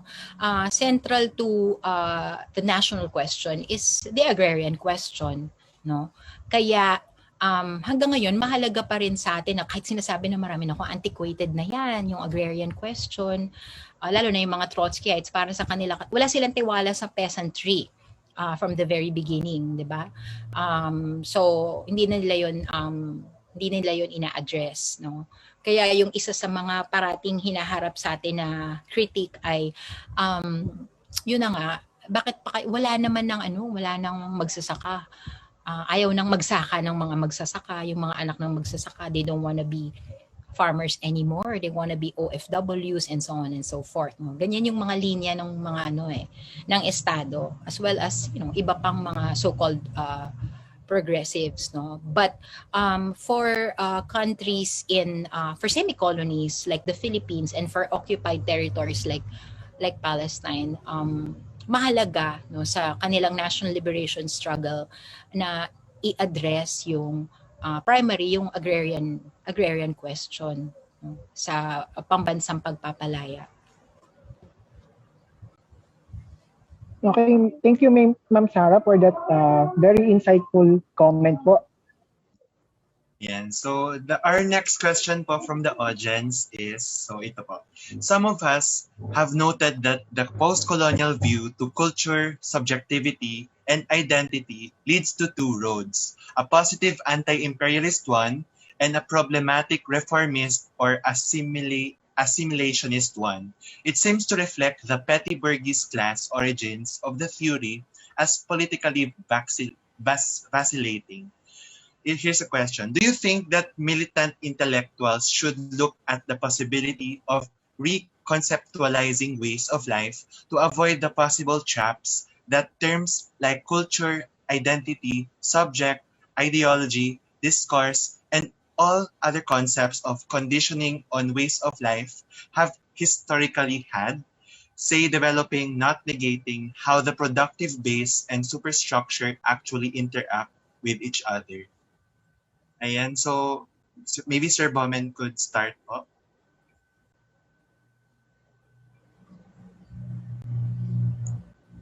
Medyo nahirapan ako dun sa tanong, ano. Um, ah, sa isang banda, kung tignan natin yung post-colonial, ano, bilang isang sabihin natin, tunguhin na pangkaisipan o kaya isang isang trend ba ito o isang kasi mahirap din naman na yung post-colonial view ay sabihin natin iisa lang, ano. Pero pwede naman nating for just for the purpose of abstraction, sabihin natin may isang tendensiya ang post-colonial na pananaw, no? At sa kabuuan, ang batay doon sa aking na-discuss kanina, ay yung post-colonial na pananaw ay umusbong at lumaganap bilang kontra sa Marxism, ano. Kumbaga, pwedeng meron tayong makita na iba't ibang shades diyan. Pwede may iba't ibang mga complexities tayong makikita, ano. Pero sa katunayan, ang sa pangkalahatan, ang post-colonial ideas ay parang nakatuon, ano, na sa pagtuligsa sa Marxismo bilang isang sistema ng pag-iisip at pagsusuri. Kaya hindi ko gaano maintindihan kung paano maging anti-imperialista, no, ang ganon, maliban siguro sa ilang reconceptualization kung ano ibig sabihin natin sa post-colonial, ano. Ang inaano ko lang ay, di ba yung sa pag-discuss ko kanina ay meron tayong malakas na pagsusuring anti-imperialista, gumagamit ng political economy, ano, nakatungtong sa Marxismo, nakatungtong sa mga ambag ni Lenin, ni Mao, ano. At pagdating ng mga post-colonial theorists, yung mga pangunahing post-colonial theorists, ay sinabi nila na hindi na dapat gamitin ng mga yan dahil yan ay mga Eurocentrico na mga ideya, na yan ay mga Europeo pa rin kaisipan na kinukulong tayo, ano, sa daigdig ng mga Europeo na nais nating wasakin, nais nating baklasin. Kaya pwede siguro ang pagiging post-colonial, pwede maging yugto ito siguro para maging mas radikal, para maging mas, yan, may mga akademiko na ganyan, totoo lang, sa totoo lang, ano. Actually, ano, yun nga, yung isa si Joshua Mufawad Paul, ano, ay nagsimula bilang isang post-colonial thinker, ano. Postcolonialism ang kanyang kinababaliwan. Pero nung nasa dulo na siya nung pag-iisip tungkol sa post-colonial, sabi niya, nako, mahirap pala itong post-colonialism, kailangan magpunta tayo sa Maoism. Parang ganoon yung kanyang, sa anti-imperialism, ano. So siguro ang isang pwedeng tingnan dito, yung post-colonial ideas, ano, like many other ideas, can become a bridge to become more radical, no? But it can also be otherwise. It can also prevent people from becoming more radical. Doon sa context ng, let's say, late 80s at early 90s, anong nangyari sa post-colonial? Anong nangyari dyan? Maraming naakit papalayo sa Marxismo. Kumbaga, ang laking ambag niyan sa neoliberal na katangian ng universidad ngayon, ano? At so yun, ano, siguro pwede nating tingnan na baka may positive na manggaling diyan, yung mga very sincere, very honest individuals, no, committed to the struggles of indigenous peoples, for example, like Mufawad Paul, ano, will find that their post-colonialism is insufficient to address the problem. Na kailangan tumungo sa political economic analysis, kailangan tumungo sa anti-imperialist tradition. Kailangan tingnan natin yung mga previous and contemporary revolutionary struggles globally, ano. So yun yung aking gustong pagbasa doon. So sa mas pangkalahatan, mas reformist, assimilationist, mas problematic ang usapin ng mga post-colonial theorists. Hindi pa umatras sina Spivak, ano, sina Baba, at saka sina Chakrabarty sa kanilang anti-Marxism, ano, at sa kanilang pagtuligsa dito, ano, yung mga main thinkers na may idolo ng mga maraming gusto sa post-colonial theory. Now, doon sa other part, siguro si Sarah mas maganda makakasagot dito sa usapin ng crafts, na ito. Sige po, Ma'am Sarah, go po. Parang nasagot naman na. Ano pa ba? Nasagot na yan. Okay po, ma'am. Maraming salamat po. Meron po tayong pangatlong katanungan po mula sa Zoom. Regarding the Bandung Conference, there are positions which say that while this was formative in our notion of the global South, as well as freeing fledgling socialist China from international isolation, it also took some toll into China's foreign policy to support anti-imperialist or national liberation struggles by giving support to third world states who were also beginning to orbit around American imperialist interests. How would you assess the positive points as well as the points for improvement when it comes to a socialist state's foreign policy? Okay. Siguro, I just have to clarify that, of course, the Bandung Conference was not how do you say? There were participants to the Bandung Conference who were very anti-communist, anti-socialist, and they were not shy to express this. Of course, you have the Philippines, who were very critical of, the representative from the Philippines was very critical of China, and a couple of countries more. So, hindi rin siya, kumbaga multi-vocal din yung, in a way, yung Bandung Conference. But, it was largely anti-imperialist, given its demands. But the question is how, teka lang, binabasa ko to support anti-imperialism. I'm not sure how China's support to anti-imperialist and national struggles, or its support to third world states, took a toll into China's foreign policy. I'm not so sure about. I don't know the answer to that question. I'm not so sure what the question is trying to clarify. But how would you assess the positive points as well as the points of improvement when it comes to socialist states' foreign policy? I would say that, for example, so ito general na to, no? It could be China, it could be China before when it was still socialist, or yung Cuba ngayon, yung foreign policy nila. I think given the crisis of capitalism, foreign policy cannot just be reduced to actual foreign policy, no, nung mga bansa na who are undergoing socialist construction. So, for example, yung mga programs that were put forward by China, the ones that I mentioned, its program on education, yung program niya sa yung kanyang agrarian program, no.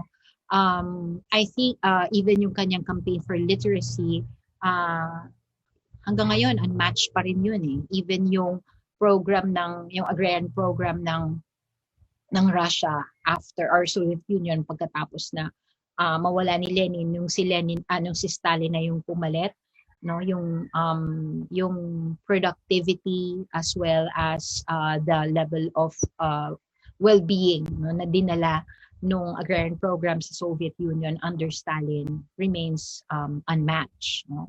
So it's not part of their foreign policy, but especially for people's movements worldwide, we still can look to that history. We can still look to that experience, especially for us who are still facing the agrarian question.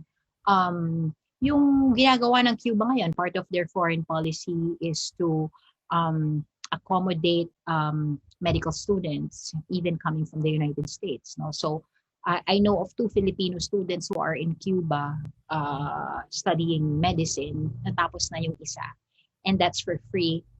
At yung kanilang kailangan lang gawin is to commit to serve their nations when they come home, no? Dun sa kanilang, at least I think may ilang, there's a period of time, no, na kailangan magsisilbi muna sila doon. So, and then of course, yung kanilang pagpapadala ng mga medical professionals sa iba't ibang bansa. no, to face or to help resolve the spread of coronavirus, yung mga infections. I think that's also part of it. No? So I think yung project ng foreign policy in the hands of socialist governments, or at least governments who are struggling for, who are currently or who are into socialist construction, largely come in the form of international solidarity. And so malaking bagay yon, no? Especially in terms of exposing the ruins that the capital system has brought to the world. Kasi opposite talaga no? Especially noong 2020, no? Libo-libo yung halos namamatay sa US under Trump. No? Makita mo yung kabaligtaran ng ginagawa ng Cuba. Nagdidiskubre sila ng vaccine, nagpapadala sila ng mga doktor sa iba't ibang bansa. Tapos they're really confronting coronavirus. Of course, hindi naman, it's not the ideal, right? Hindi yun, we're not trying to idealize what's happening in Cuba or in Venezuela. For sure, matindi talaga yung effect, yung nararanasan nila. No? They're still facing poverty, side by side socialist construction. For example, the recent yung mga mass demonstrations in Cuba, people were, there's true, meron talagang grievances coming from below. Totoo yun, no? Hindi naman yun madedenay. But we need to be able to connect these grievances, to see the relationship or make the connection between these grievances and the 60-year-old economic blockade, economic sabotage by U.S. imperialism against Cuba. No? And of course, this kind of economic sabotage would also have an ideological effect, no? Sa mga tao, 'di ba? Sa mga tao sa Cuba. So I think if there's anything that is could be considered as weakness, it could be a weakness in organizing, in trying to really consolidate the people, Cubans, under this program, ideological consolidation. Because for sure, given yung attacks, US imperialist attacks on Cuba, hindi mo talaga maiiwasan yung actual poverty, as well as yung kailangan ng matibay-tibay na ideological orientation dyan. So you would have people there really complaining about their government, but ano yung mga factors, ano yung factors, for their grievances, ano yung primary source nung kanilang kahirapan. I think yun yung mahalagang pag-usapan, lalo na sa mga organizations, mga anti-imperialist organizations. Thank you so much po, Ma'am Sara. So our next question po is addressed din po kay Ma'am Sara. So Ma'am Sara mentioned how decoloniality was taken by some scholars as the recovery of the self, perhaps manifesting how imperialists had plundered our nation's capacity to develop itself. However, doesn't that line also echo similarities with right-wing politics of making a nation or people great again? Would you say that a true proletarian internationalist decolonial project is not necessarily a return to the past, but a transcending the imperialist-dominated present, to remake the oppressed, exploited self under new emancipated conditions, rather than to return to some idealized past? And go. Okay. So, thank you for that question. First, this is new to me, I've never imagined it this way. Yung recovery of the self, yung decolonizing the mind as something that is akin to a right-wing politics. Siguro, for me, it's important to decolonize. It's important to decolonize the syllabus. Okay. But if you're doing that, because that's what they're doing, sila Mignolo and company, if you're doing that side by side, warning everyone against revolutionary movement, warning everyone against global south proletarian movement, that's kind of weird, right? That's not okay. At the very least. I'm not sure how decolonizing the mind, because I'm sure they're also serious about that. They're not kidding about decolonizing the mind. They have come up with compelling critiques of colonialism also, diba? Mostly culturalist, but we also need that, diba? It contributes to the whole project of decoloniality. Parang ano yan parang usapin yan ng reform or revolution, no? Yung mga revolusyonaryo, or even someone as reactionary as Samuel Huntington, sinabi niya na even yung mga nasa posisyon, alam na alam nila, no, they know that change, that yung mga nasa taas, alam nila na yung pressure para magkaroon ng mga reforms can only come from below. That without a revolutionary movement, those who are in power will not be compelled to change anything. No? Bakit mo gusto ng reforms, di ba? Kasi may threat ka ng revolutionary struggle, may threat ka ng armed uprising coming from below, no? So pag di mo yan pinagbigyan, yayariin ka nila. Whether it's the politics of the streets, no, but not necessarily politics of the streets, kasi ang dami-dami naman, no, ang daming mga mass mobilizations sa kalsada, starting with, for example, yung nag-start sa Egypt, tapos nagpunta sa Europe, and then meron kang yung Occupy movement, 'di ba? No? Tapos nagdi-dissipate naman. So I'm not referring to those kinds of mobilization. I'm referring to political parties with a clear aim to clear and meron silang political program. No? Ito nga yung ayaw ng mga yung mga dominant, yung mga current decolonial project. So even even yung mga nasa posisyon, alam nila that ang makakapagdala lang ng mga reforma ay kung meron ka ring revolutionary movement na kaakibat ng mga calls for reform. So therefore, revolutionaries cannot be against reforms. No? And Lenin made that very clear. Yung sa kanyang pagtalakay ng tactics and strategies, 'di ba? Ang problema yung mga reformists, no? Mga reformists, ang tingin nila okay na lang sa reform. No? Hindi na kailangan ng revolutionary struggle.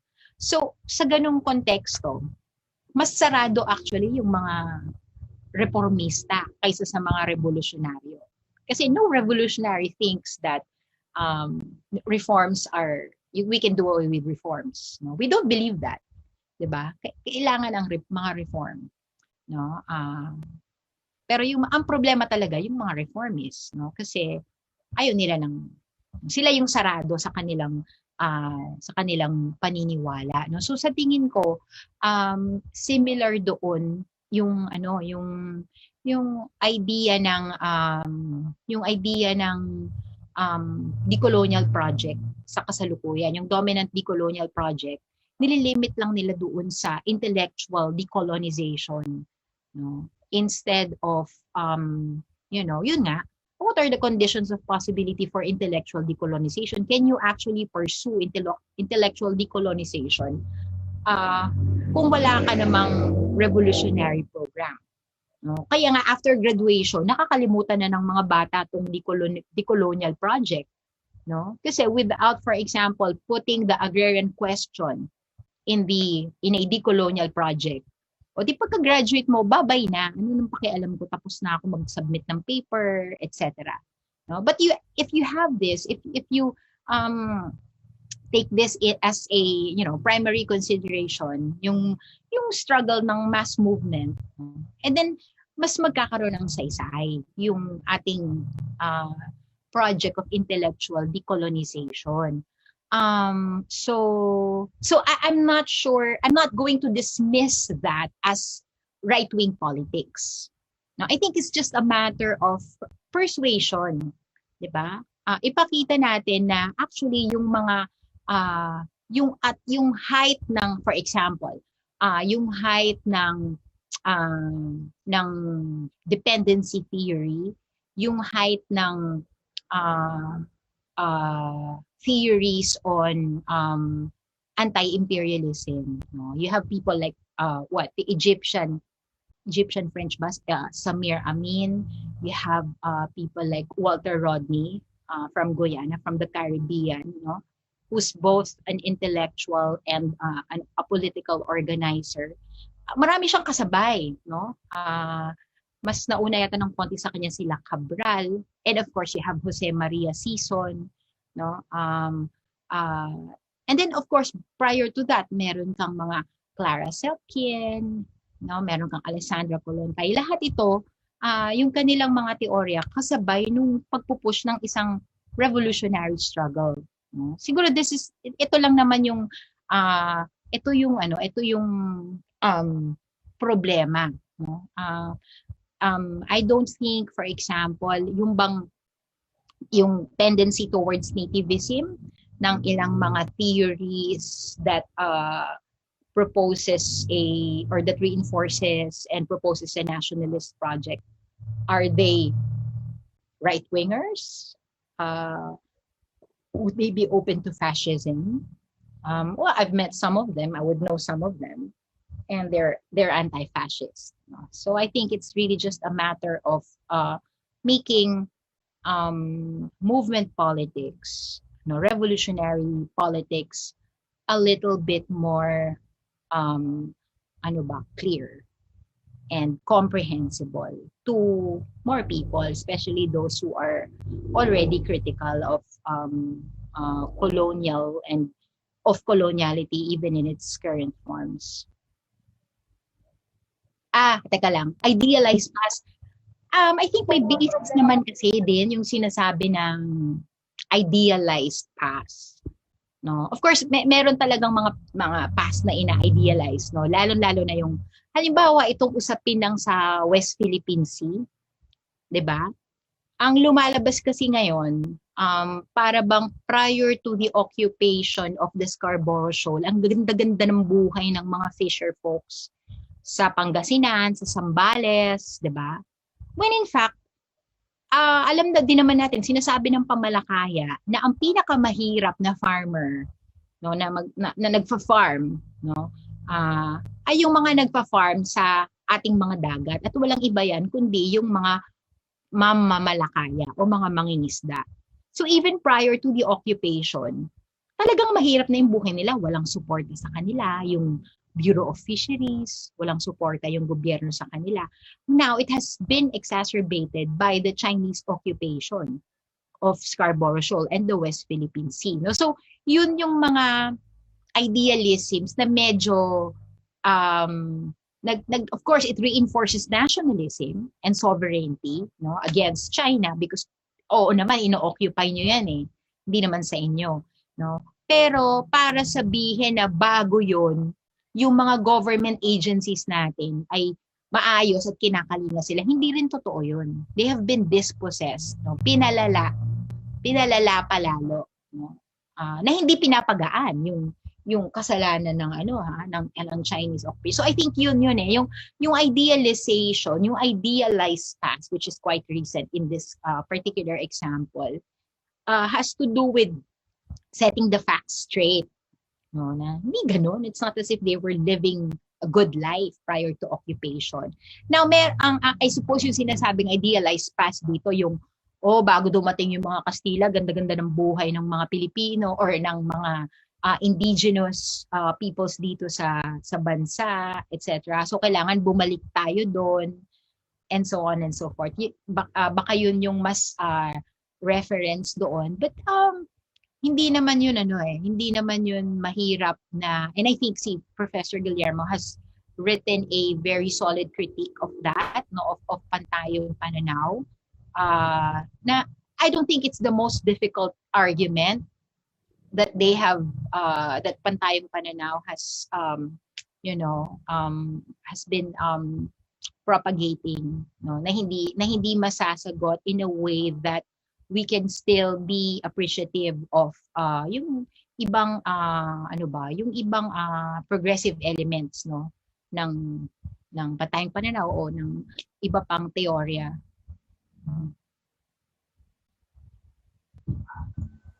Okay, thank you po. Thank you for that po, ma'am. Thank you for that, Ma'am Sarah.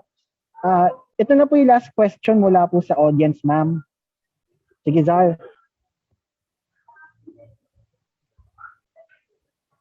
And so our last question is, ayan, what are the implications if PP as historiographical and cultural framework will be used for political interest or as framework for political analysis in order to enable the status quo?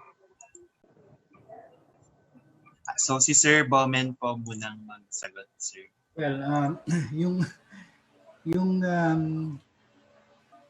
well, kailangan tingnan din natin kung ano yung kalagayan din ng PP ngayon, no? Kasi may panahon na malakas, no, ang PP sa academe. Pero sa ngayon ay medyo problematiko rin ang kalagayan ng PP, ano? Wala itong malakas na baseng pang-akademiko ngayon. Maliban siguro sa ilang mga mag-aaral ng PUP yata, ano, na nagtatuguyod ng mga kaisipan ni Salazar. Hindi katulad nung agang nung early 2000s, ano, medyo malakas pa ang PP. Ngayon ang isang gusto ko lang ipasukin ito para lang natin na isa konteksto natin kung yung yung rationale ng ganyang klaseng tanong na pinagkakabigay lang, ano. So ngayon ay medyo mahina na, no? At yung kahinaan ng PP mismo ay dahil sa kanyang tinatanggihan na bagay. Ang tinatanggihan niya ay ang kumbaga yung political economic reality ng universities. Ang neoliberal na katangian ng pamantasan. Dahil napakalalim ng neoliberalismo sa pamantasan, yung mga kahit sabihin natin yung mga ganyang klaseng tumuhing nationalist ay nahihirapan, no? Halimbawa, kung ang tunguhin nila ay pagpapalawak, pagpaparami ng paggamit ng wikang Filipino sa universidad, yan talaga ay paatras ng gusto ngayon. Dahil ang gusto ng mga tao ay ma-publish sa mga sikat na mga journal para makakuha sila ng mga incentive, ano, makapasok sa mga international na mga komperensya at iba't iba pang mga aktibidad na akademiko na makapagbibigay sa kanila ng oportunidad na ma-promote, ano, magkaroon ng mga puntos, mataas ang puntos ng mga yan, magkaroon ng tenure, ano. Dulot ng neoliberal na katangian ng universidad ay katulad ng maraming mga tunguhing nationalist, whether left or not very left, ay in crisis, ano. Kung ang tunguhin dati ng pantayong pananaw ay magkaroon ng journals, mas maraming journals sa UP na pwedeng maglimbag o maglathala ng mga akda sa Filipino. Ngayon ay patras yan. Pati yung dati mga journals na bilingual, English na lang ang kanilang mga natanggap, ano. So medyo in crisis. And yung isa pa sa refusals ng pantayong pananaw, ayaw nilang gumamit ng jargon ng uso sa US. And you know, if you use the jargon na uso sa US like Vicente Rafael, then you can make it big in the US, you know. They'll accept your journal articles, they'll accept your books. But if you don't use that kind of jargon, well, it's the same for Marxists, ano. But if you use yung jargon na hindi mo ginagamit ang jargon ng mga sikat na yon, uso sa US academe, hindi ka rin mapapublish doon. Kaya ang lahat sakay. Ito yung neoliberal na kalagayan ng ating akademya. At dulot nito ay mahina na ang katayuan o hirap ang katayuan ng PP sa ngayon. Ngayon, pwedeng ang PP ay magamit, ano, mula bilang historiographical and cultural framework for political analysis to enable the status quo.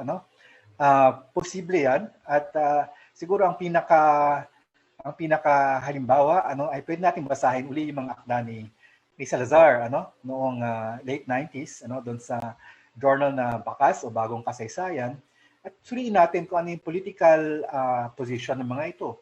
Kung ito ba ay nagpapalakas at nagtataguyod ng umiiral na kalakaran o hindi. Ito ba ay naghaharap ng halimbawa, meron ding isang pantayang pananaw, kumbaga sabihin natin die hard ngayon, na talagang ultra-kanan. Ibig sabihin, ultra-right. At yung ultra-right tendency na ito is actually, partly a fault of pantayang pananaw. I mean, it's almost organic to pantayang pananaw to generate rightist analysis, cultural, political analysis. So, hindi ko na kailangan pangalanan, UP professor yan. At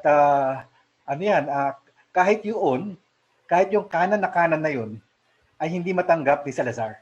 Hindi niya matanggap. Siyempre si Salazar ay liberal Liberal na yun. He can't accept that direction at the moment.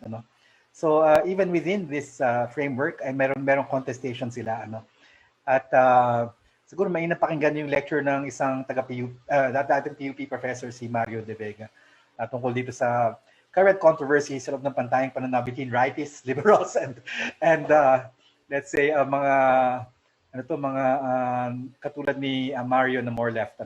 So you can watch. I think it's August 5. There's that discussion. So makita niyo yung extreme discomfort at this moment of Salazar and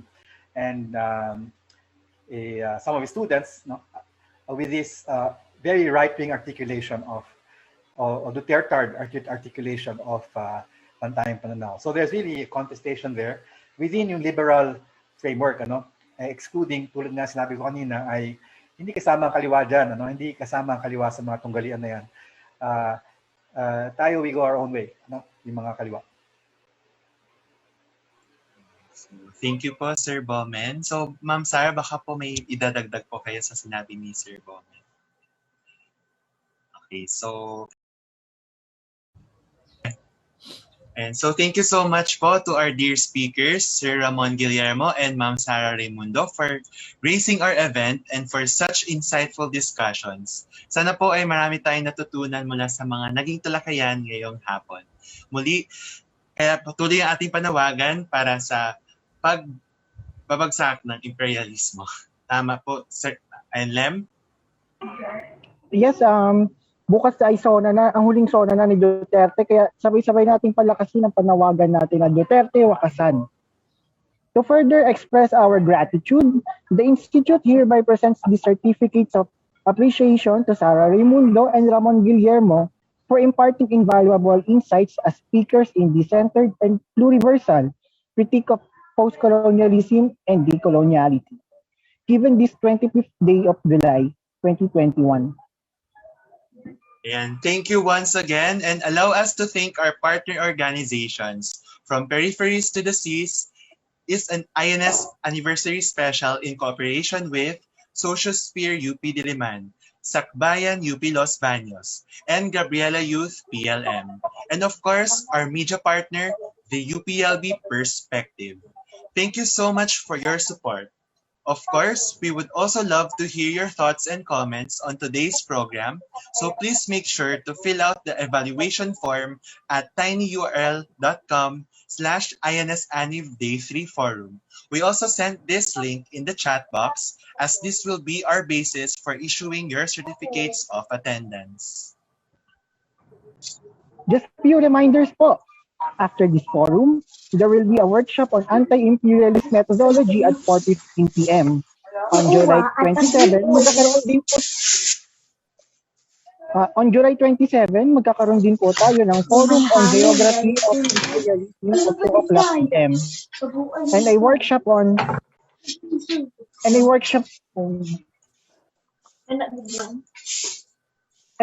on digital cartography at 4:15 p.m. afterward.